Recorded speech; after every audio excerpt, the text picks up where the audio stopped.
Welcome into Hoops Forum, a production of Radius Athletics and a Quick Timeout podcast. I'm Tony Miller, and I'm joined once again this week by my co-host Randy Sherman. Big thanks to our sponsors over at 323 Sports. Summer is on its way, which means it's time to start thinking about summer camp programs.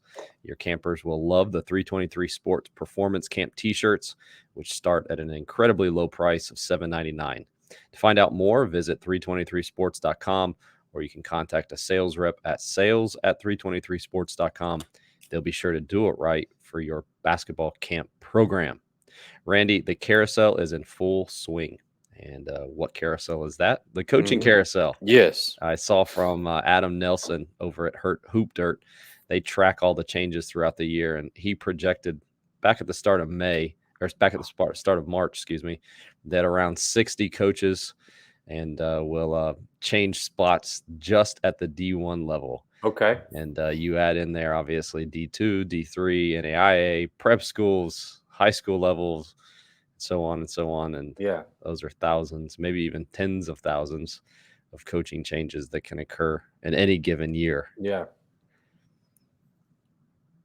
Kind of a surprising number for me. I saw the 5-year average somewhere around like 53, and I think that probably COVID. I know some coaches got some extra years with the COVID year in there, kind Yeah. of to kind of turn things around or deal with that. But kind of today a little bit, kind of the process of going through that. And I know this is something that you kind of think of this time of year as well. Kind of what are some of the things that you're talking with coaches and maybe even preparing them for?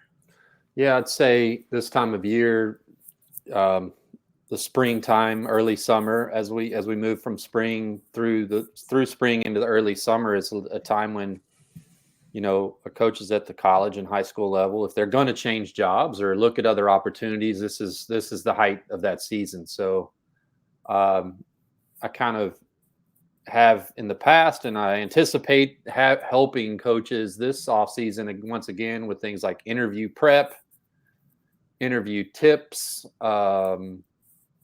kind of like how you kind of get the feeling that maybe I should change jobs or not, or a big one is I work with a few assistant coaches in my ramp program who are a JV coach at a school or a varsity assistant or even a college assistant who is trying to make that jump to be a head coach. So I kind of help with that, and just all kinds of things, just how to tell if the job is even worth going for, stuff like that too. So let's go ahead and jump into it and kind of start okay. talking about the process and things to think about.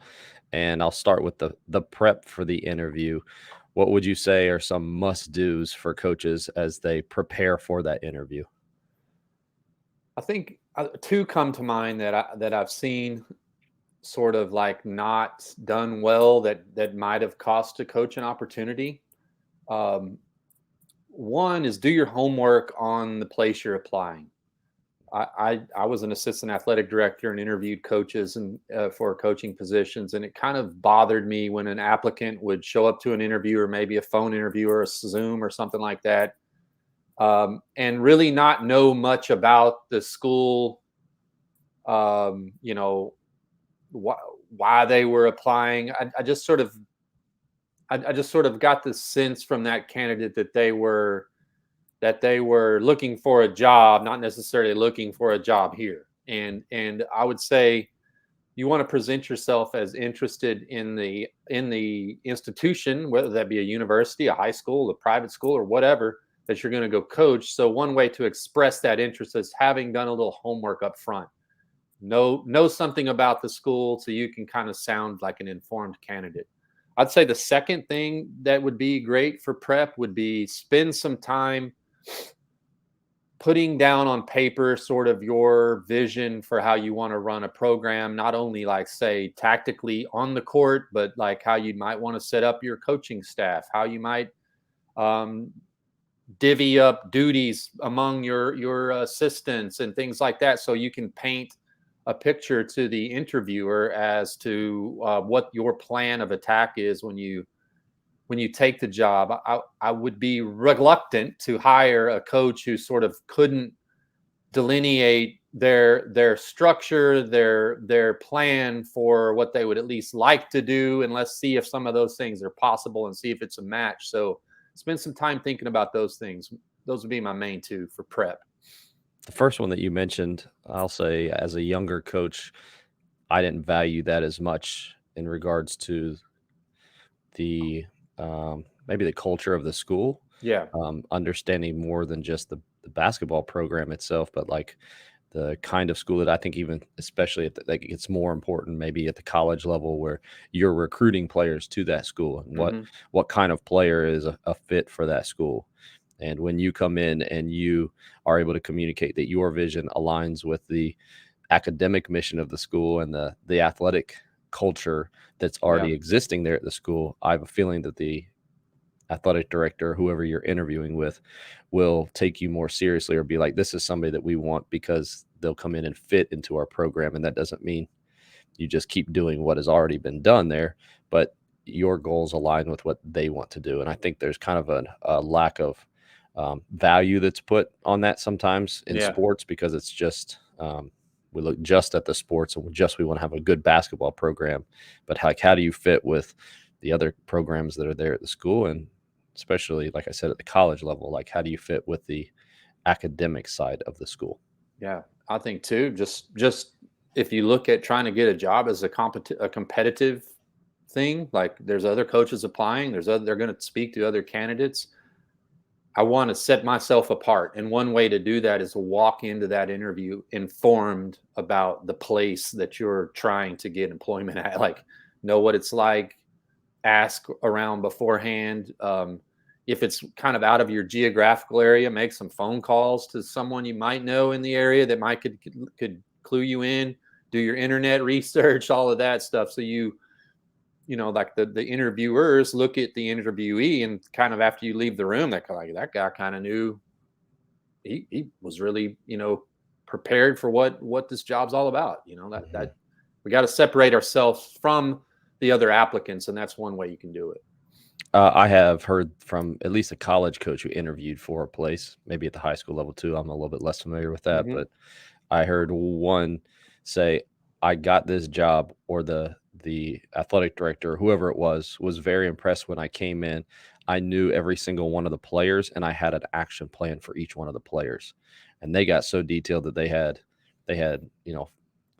Fast Scout or something that was Yeah. they had Yeah. an actual whole page for each player and how that player could improve and how that player could have success within their program. And that was something that they said that the person I was interviewing with, that really stood out to them because they had a plan not just for our program, but for the individuals that already were there at the school. So That's a maybe leg something to up. think Yeah, about. for Yeah. sure. So let's talk about the actual interview process itself. What are some thoughts that you have as far as going through that process once you start communicating to the school? Um, I would say practice. If you can, whether that be you get a spouse to kind of ask you some questions, or you get a friend, another coaching colleague to sort of, I don't know, just test out some of your answers. So practicing that is a great idea. I know in the ramp program, my experience with coaches, one of the things that I've had coaches really what I would deem a really good use of their monthly one-on-one time with me. If they know they've got a job interview coming up, they'll send me an email and say, "Hey Randy, I've got a job interview next Tuesday. Could we meet before then and you do a mock interview?" And we literally role play where I play the role of the AD or the school president or whatever. And it's like we go into acting mode where they're them, I'm someone else, and we have a mock interview, and I've got a list of questions that we go through to sort of prep. So I think if I could give you any advice, it would be to prep, to practice, and practice the how you're going to answer that. See if you're getting long-winded. See if you're not going to be caught off guard by a certain question.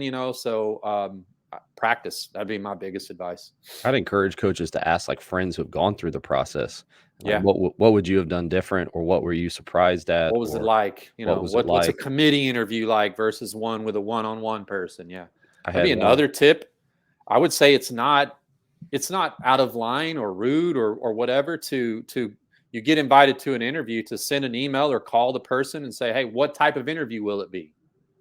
Will it be me and you one-on-one, or I'm going to be interviewing with a committee of 2, 3 people? To that's a fair question, like to help you prepare. So that'd be another thing that I could do. I had a friend send me they had their school, the school that he was interviewing with, sent him an entire sheet that had basically a minute by minute breakdown. You're coming to campus and you're going to visit, and these are all the people Yeah. that you're going to meet and what you're going to Okay. do. And a part of that was actually doing a workout with the players. And he and I discussed like, what would you do? And I would encourage coaches, when you get that opportunity, like showcase everything that you can do in the amount of time that you have. So Mm-hmm. within that workout, for instance, I encouraged him not just to like go through a workout and show that you can put somebody through a workout, but showcase that you can teach the game, that you can interact with the players, that you know how to basically build a mini practice, and just show the whoever's watching everything that you can do in the amount of time that you have, which I know sounds obvious, but it's more than just the coaching side of it. I feel like, being able to show that you can teach the game, being able to show that you can give feedback, being able to show that you care about the players and you're interacting with them one-on-one during that Yeah. workout. Like Yeah. I think even the design of something like that can show your organizational skills as well as all of the skills that you possess that are going to help your program be successful in the event that you get that job. Yeah. Another piece of advice that I think that's a great what you advise that person to do with that workout time is that you got to think about the interviewer, whether that be the school principal, the athletic director, the school president, whomever. They've got a problem. They've got an open job, right? That's on their to-do list. They would like to get that off, but they want to make a good decision, and they have fears about how it could go wrong. And I think if you looked at the interview process of like my job in the interview process as the candidate is to put to bed those fears that they might have. What's one of the possible fears? I'm hiring a guy who's a negative communicator. Well, your example where you got some practice time with the players, you could put that fear to bed by being a positive communicator. I want to make sure I'm not hiring someone unprepared. Well, show your preparedness, so you've got to think about what their reservations are as the administrator, and your goal in preparing for the interview is one thing: put their fears to rest so they confidently say, I want to hire this guy and I can do so without qualms. Yeah, that's good. So I know that there are some coaches that they're not getting fired and looking for a new job, but Mm-hmm. there are options that are maybe out there of a Mm-hmm. job, or there's an offer. And how do you know that it's time to change jobs, or how do you at least evaluate the other opportunities that exist out there?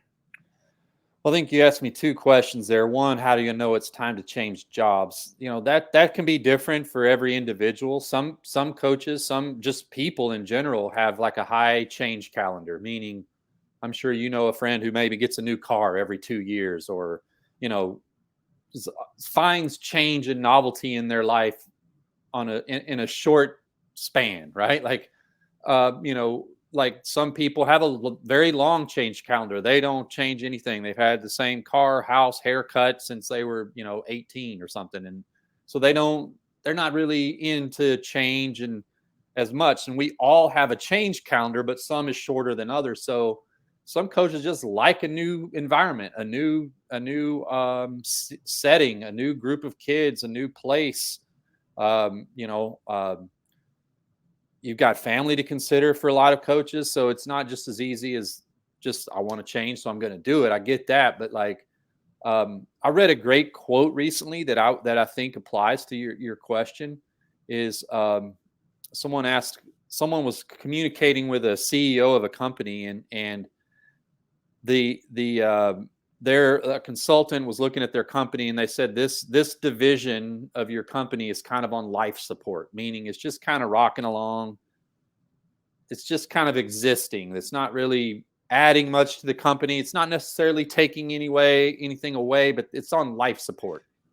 So I would say if you feel like your coaching life, your career is kind of on life support, meaning, I just go to work every day. I do my job. It's fine. I coach the guys and the girls, and it's okay. We're better than most, and are better than some, not as good as others. And if you feel like your career is just sort of like flatlined on life support, a change of scenery might do you good. That happens with coaches. I would say. I think one would be Rick Barnes at Texas. He was there a while, did great, had some good teams, but it's just kind of like wasn't terrible, but wasn't great. And he went to Tennessee, and like it looked to me as an observer that just changing sort of rejuvenated him, and thus rejuvenated a program. So I'd say if you feel like you're sort of like going through the motions, that might be a good clue. Yeah. I've heard, don't make money the thing that drives it. But Sure. for some, it might be money. It might be that simple. A very individual question. I feel like there's a lot of Yeah. factors that could go into it, whether it's money or I'm looking at a school. You and I have talked off air about some coaches that are, there's options out there that look to be at a quote unquote higher level or better Yeah. opportunity. But if you dig a little bit better, how easy or hard is it going to be able to get players to that school? What are the expectations that the administration is going to put on you? Yeah. It could be, like you said, it could be, what is this doing to my family in regards to the amount of time that's required of me or travel or, Yeah. so, I mean, just considering a lot of different things, but I do think on an individual level, it's probably going to change based off the person and the situation. But going back and asking a lot of questions, I think is important as well, Yeah. because it may appear to be something that's better, but when you dig a little bit further, it may not be the best fit. And that's just a word that I keep coming back to, like what fits for you, Mm-hmm. personality and everything else that goes along with it, the other factors that you possess that are different from me. So, I would um, say, oh, sorry. I would no, say go ahead. too, when you're evaluating a job, one thing that I've seen from coaches that as an older, now I'm one of the old men in the room now, like I'm like, okay, this young coach, like, okay, he's about to make a bad mistake, but you kind of just got to let him, because like they're is when evaluating a job, I think sometimes there are coaches who overestimate their ability. They evaluate the job and they see all these negatives, like they don't, whatever the negatives are, that could be explanations why, usually good jobs don't come open. Usually it's a job that needs a jolt, right? So there are exceptions, but a coach sort of like overestimates their ability to, well, they just need me to be there. I'll turn it around. I'll get it going. And you should be confident, right? You should be confident, and confidence projects to others. So it's an important quality. But I have seen coaches who sort of like took a job that's bad, assuming that they could just their existence would sort of fix it, and got kind of humbled. So my advice would be that guy before you or the woman before you was probably trying their best also, like they were probably doing, working as hard as they could and coming up with ideas and strategies and asking for this and asking for that to help improve the coaching situation, and met obstacles. And you might not be the answer as well. So when evaluating the job, like, be careful about that fine line between confidence and it just may not be a great situation. Mhm. You mentioned earlier the assistant coaches and the ones that you talk with in the ramp program. Um, Yeah. so for that assistant coach who has the potential to move up or move to another opportunity, what advice do you have for that individual? Man, that's the hardest leap to make, in my opinion. Um, that's the hardest leap to make, is from assistant to a head coach. Um, I've talked to coaches who've tried several times, like like applied a lot, maybe got into an interview process, but made the final interviews, but they went with someone else. So I feel your pain. It's a tough jump to make.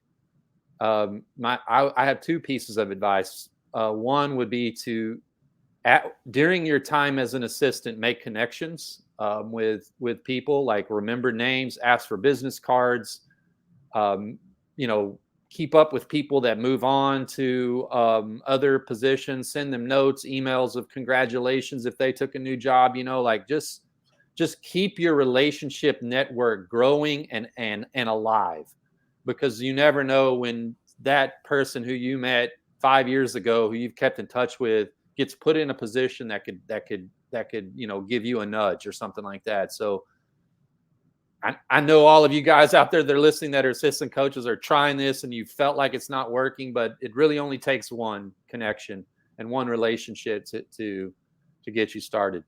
The next piece of advice is going to sound simple, maybe blunt, but win. Like you're an assistant coach. Your Twitter feed's not going to help you get a job. Your blog's not going to help you get a job. What's going to help you get a job is when I get that resume on the desk. Oh, he's an assistant at Duke. I don't care what it's, they win. You came from a winning program. So my biggest piece of advice would be, in the job you currently have, an assistant for whatever, do your best to help them win, and particularly win in the postseason, because that trumps it all. That's just the facts. Mm-hmm. Yeah, I would say, as far as you talked about the collecting business cards and networking when you have the opportunity, building those relationships, and also working a ton of camps allowed me to connect with people. That was another really that's easy another way. opportunity. Yep. It's a way to do it as an assistant, especially as a young assistant. I think that has been really important. And then as you go along, I know of some that have put together like notebooks, and those are things that they've been able to then curate. And when it came time for them to interview for a job, they've been able to have something again that they can give to that employer. This is my philosophy. These are the kinds of plays that I would run. These are the kinds of things that I would do on a day-to-day basis. And that's something that you do along the way. That's not necessarily something that you put together at once. So I'm thinking more of like advice right now, whether you're interviewing right now for that head coaching job or eventually you would like to be a head coach. Put in the work right now to build something like that, so that once it comes time for you to do that interview, this is, like you said, we won, and this is how we won, and this is what I'm going to do for your program. Can probably kind of add some support to the numbers that you are showing them. I've worked with some assistant coaches in RAMP, the program, and they've been members long enough where I've seen them go from assistant to head coach, and the better ones that come to mind, they almost like had a "when I become a head coach" journal kind of going for years, like in their, either an actual one like they wrote down in a document or in a notebook or something, or like at least in their mind that they were sort of formulating. And the sad truth is, a lot of times if you're an assistant coach, you may be learning some things that you don't want to do when you become a head coach, and that's valuable too. So I would say parting shot, at least on this question, would be, you have your notebook, you make your video, you do all that, but like, I'm probably not even going to give a second look at the assistant coach from a 4-24 team. Sorry. Yep. All right. Last thing here. Could be rapid fire, or you can spend time on any of these if you want to. But what would you say are some do's and then some don'ts for the interview process? Do prepare. We've already talked about that. Don't ramble. Do be truthful, meaning like, don't fudge your resume, don't fudge your experience, just be truthful. Represent yourself authentically. Like, don't come in there selling like you're a youth minister or something, and then you show up and you've got language like Bob Knight or something. Like, don't misrepresent yourself. If you're, be authentic, I guess is what I'm trying to say. Don't don't talk bad about other coaches or the job someone does. That's a turn off, I would say. So those are some do's and don'ts of just brainstorming, spitballing there. Yeah, the do is that what you already said there, but I would say like do represent yourself, because you don't, it's going to come out and it's going to show. And I've heard of competition reveals us, right? So I'm not going to hide forever. Yeah. Yeah, it's good. You mentioned earlier the ramp program that you do, and this is basically the last 20 minutes, 25 minutes have been just a very small part of the kinds of things that you do for them. Can you talk about that, and even the sheet that you have shown me that you kind of you go through them and talk about that program a little bit? Yeah, so each member in the program gets a monthly one-on-one session with me on a Zoom where we might talk about X's and O's. We might look at video of their team. We might have a conversation about, something they read that I wrote and they want to learn a little bit more about. So it can go a lot of different ways, but one good and creative use that I've done is apropos to today's topic is, Coach, I've got a job interview coming up and I'm interested in the opportunity. Could you help me prepare? And I've kind of have experience doing this in my own career as an assistant athletic director. I was in charge of sort of like a department within a department in women's athletics. And I interviewed coaches. I was like the first person they interviewed with. And if I liked them, I took 2 or 3 candidates up the chain. So I've done this and kind of seen good candidates and bad candidates. And in the ramp program, I do mock interviews with coaches and put them through the ringer, man. It's just like, and while they're answering my questions, I take notes, and then we kind of wrap up and I say, I didn't like your answer there. You need to work on that. Or you probably should have mentioned this, or you probably shouldn't have mentioned that. Just practice, man. Just preparing like for the big moment of an interview. I don't know. And not in every coaching situation is the interview kind of what makes or breaks it, but you could probably lose the job in the interview, right? Mm-hmm. Yeah, for sure. This is something that Randy has been through, spent a lot of time going with people through. If you're watching, you can see on the screen. I'm sure he would be happy to answer questions and then also answer more questions about the ramp program at Radius Athletics. If you have any questions for me or anything about things that we talked about today, please feel free to reach out to us. I'm at Tony W. Miller on Twitter. Thanks to all of you who joined us this week. If you missed any part of the live show, you can go back and watch on the Radius Athletics YouTube page. Or if you're more inclined to listen, just search any podcast platform, A Quick Timeout, and there you'll find the audio version of the show. Thanks for Randy and all he has done for coaches and what he did for us today. For Randy Sherman, I'm Tony Miller. We'll talk to you again next time on Hoops Forum.